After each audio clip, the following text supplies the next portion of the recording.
Quand on voit qu'à chaque fois, Luis Enrique se tourne vers Raphaël Paul et vient lui faire des bisous, limite s'il lui viole pas la bouche. Heu Et c'est pas anodin si Paris fait partie des meilleures équipes d'Europe aujourd'hui sur coup de pied arrêté, parce qu'aujourd'hui tu les travailles tellement bien et que tu as un joueur comme Lee Kang-in qui y contribue. Et là, on la voit s'exprimer notamment sur coup de pied arrêté ou sur des frappes à mi-distance, ce qui dans le football moderne est évidemment un énorme atout. 프랑스에서 이강인 선수에 대한 평가가 달라지고 있습니다. 리옹전이 치러지기 전 PSG 루이스 엔리케의 깜짝 카드 이강인이라는 기사에는 PSG의 이강인이 올 시즌 확실히 달라졌다.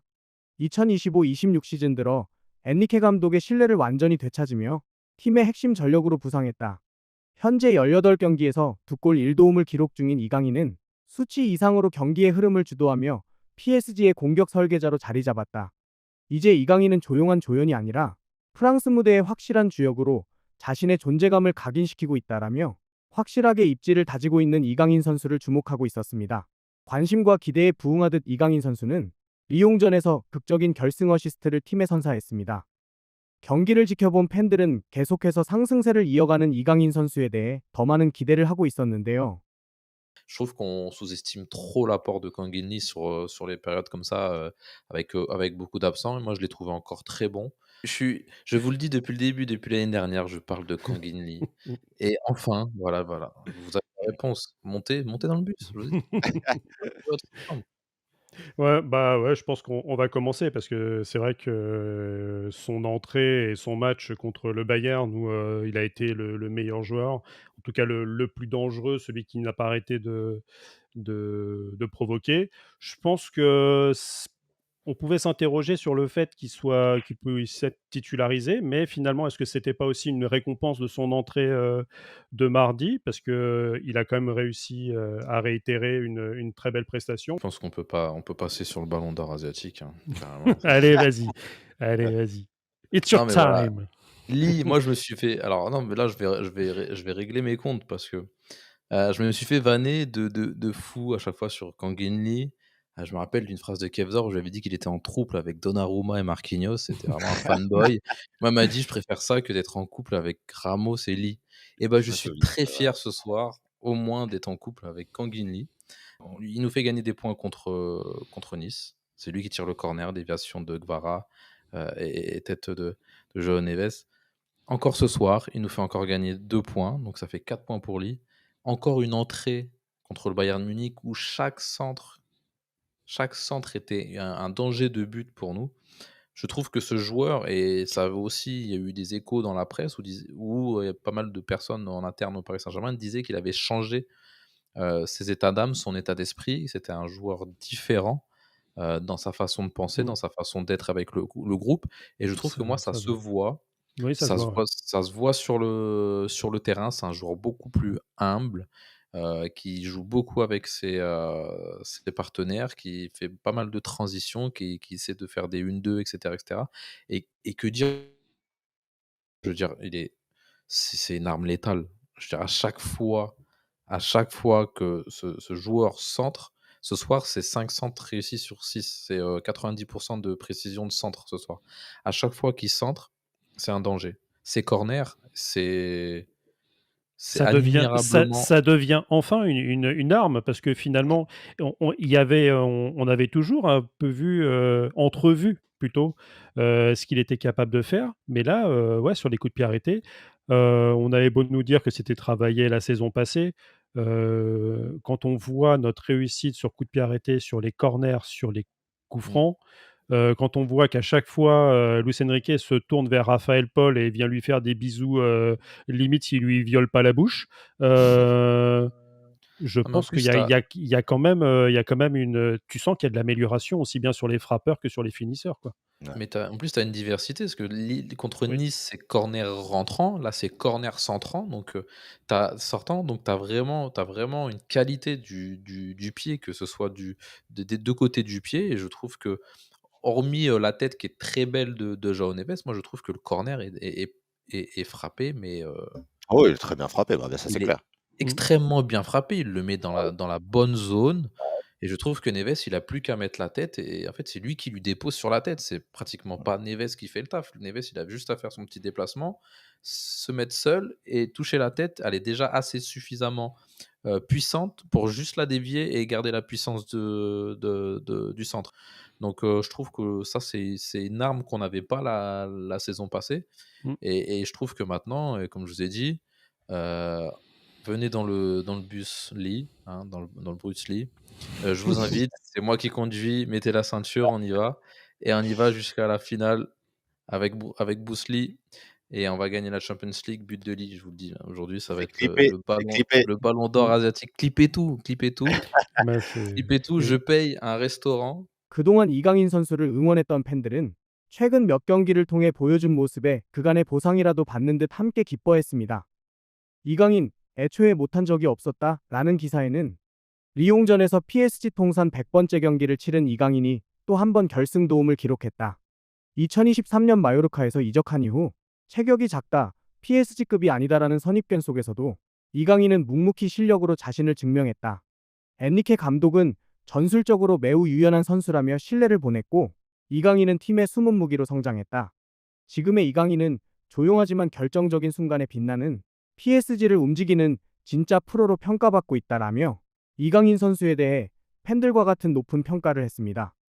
100경기 축하 자리 모습에서 보듯 팬들의 말처럼 팀에서도 잘 적응하는 모습을 보이고 있었습니다.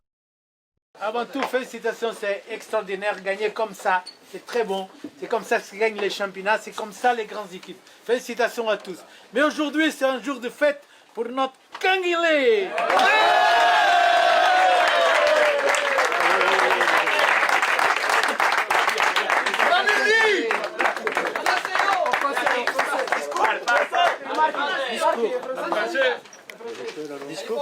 Un français, un français. Merci beaucoup à tous. Très bien déjà. Je suis très content avec vous. Et on va gagner tous les matchs.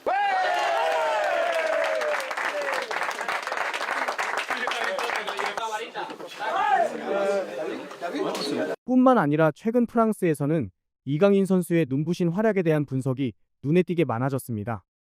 Parce que Canguilly, sur les 3 derniers matchs, c'est un garçon qui est, si on parlait il a assisté le but de Gonzalo Ramos, puisque c'est lui qui déclenche le corner, tête de Kvaratskhelia et but de Ramos face à Nice. Il y a sa passe décisive à Joao Neves face au Bayern Munich. Et ensuite, il y a hier soir cette nouvelle passe décisive.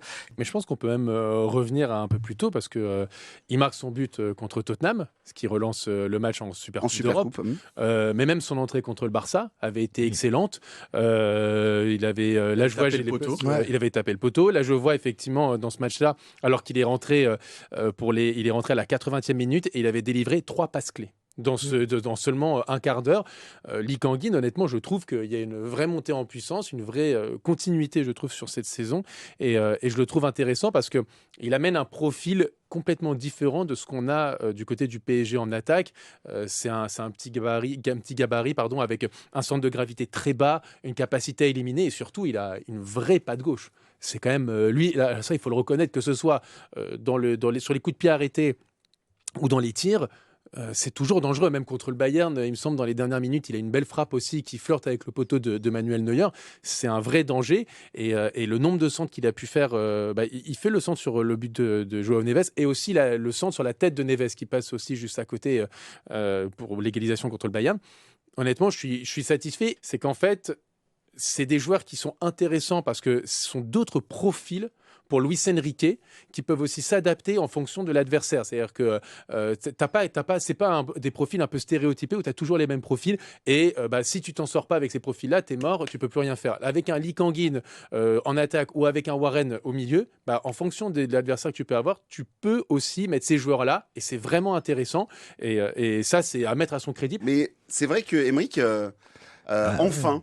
Parce qu'on attendait quelque chose, on attendait quand même de ce garçon. J'espérais que les mecs se mettent au niveau, voilà. Et là, je suis d'accord avec Jonathan. Moi, depuis Barcelone, je le mets dans un good mood. Son entrée en jeu, sa puissance de frappe. Il fait des passes clés. Il a une puissance de frappe assez monstrueuse. Donc, ça fait plaisir de voir que ce garçon n'est pas perdu et se met un peu au diapason des autres. Parce que quand tu as autant de blessés dans cette saison-là, forcément, il faut que ces mecs-là jouent leurs cartes. Tu peux pas passer à côté de ce moment, c'est un peu ton moment. Donc oui, je trouve qu'il est dans le bon état d'esprit et ça fait plaisir à voir parce que tu vas en avoir besoin toute la saison. Qui hier a fait un papier sur Canguigny avant le match. Il fallait être sacrément devin ou avoir une bonne dose d'imagination pour envisager pareil scénario, de se dire qu'un jour Canguigny allait être franchement décisif. Mais il y a la question du profil. C'est quand même toujours un joueur qui a été valorisé par Luis Enrique parce qu'il a cette espèce de standard technique qui en a toujours fait un joueur quand même propre, avec une qualité de pied qui est indéniable. Et là, on la voit s'exprimer notamment sur coups de pied arrêtés ou sur des frappes à mi-distance, ce qui dans le football moderne est évidemment un énorme atout quand tu joues contre des défenses regroupées. C'est souvent le cas du Paris Saint-Germain. Il a aussi son profil parce que pour moi, ça reste un milieu de terrain. Tu le préfères toi dans le cœur du jeu plutôt que sur le côté? C'est même pas forcément là-dessus parce que dans l'absolu, il a été utilisé dans plein de registres différents. Fin de saison dernière contre le Havre, il est numéro 6 devant la défense. Il y a eu des rencontres où il a été aligné dans le milieu et là, il est dans un rôle sur le papier d'ailier droit, mais pour moi justement, pourquoi je dis que c'est un milieu, c'est que pour moi, il a les caractéristiques d'un milieu. Donc il apporte en fait ce qu'apporte un milieu. Donc pour un entraîneur comme Luis Enrique qui aime bien quand même avoir du contrôle, en fait, Lee Kang-in, c'est presque un milieu supplémentaire. Ça reste un joueur qui sert cette idée-là. La différence majeure, c'est qu'aujourd'hui, tu as l'impression qu'il fait avancer le jeu de son équipe. Ce qui n'était pas forcément le cas sur les premières saisons, où tu as l'impression que de temps en temps, ok, tu es bon techniquement, tu es capable de faire une bonne... Mais est-ce que tu fais avancer le jeu de ton équipe? Et il y a un paradoxe avec tout ça, c'est que l'année dernière, mine de rien, il finit la saison de Ligue 1 avec 6 buts, 6 passes décisives, ce qui est quand même pas mal par rapport au rôle qu'il a. Et cette année, il n'a qu'une passe décisive en Ligue 1. Donc j'ai envie de dire, statistiquement, il est presque en retard sur ses temps de passage. Mais dans le rendu visuel, on a l'impression que c'est un joueur qui est plus intéressant. Ouais, c'est vrai qu'il est plus intéressant. Et en plus, il a cette corde à son arc supplémentaire, les coups de pied arrêtés. C'est l'artificier désormais numéro 1, encore hier soir donc face à Lyon, mais face au Bayern aussi, voilà, face à Nice, c'était la même chose, parce que bon, c'est quasiment une passe D ce qu'il fait. C'est vrai que Jonathan, c'est aussi l'une de ses qualités. Je pense que c'est ce qu'apprécie aussi Luis Enrique. On voit dans chaque match, il y a toujours des combinaisons sur les coups de pied arrêtés. Alors on peut jouer parfois à 2, parfois on joue en retrait, parfois on joue au premier poteau, parfois. Et là, pour le coup, d'avoir un joueur qui est capable de pouvoir mettre, entre guillemets, la balle dans le paquet et se dire que ça va souvent tomber sur quelqu'un, c'est quand même aussi une aide. Et c'est pas anodin si Paris fait partie des meilleures équipes d'Europe aujourd'hui sur coup de pied arrêté, parce qu'aujourd'hui, tu les travailles tellement bien et que tu as un joueur comme Lee Kang-in qui y contribue. Et c'est une excellente chose pour l'avenir, parce que c'est, comme tu l'as dit tout à l'heure, c'est d'autres possibilités pour le Paris Saint-Germain de pouvoir être dangereux face aux adversaires. 곧 다가올 대표팀 경기에서 상승세를 제대로 타고 있는 이강인 선수가 어떤 활약을 펼칠지 벌써부터 기대가 됩니다. 오늘 준비한 영상은 여기까지입니다. 영상이 재미있었다면 구독과 좋아요로 채널에 힘이 되어주세요. 더욱 유익한 이슈로 다시 찾아오겠습니다. 시청해주셔서 감사합니다.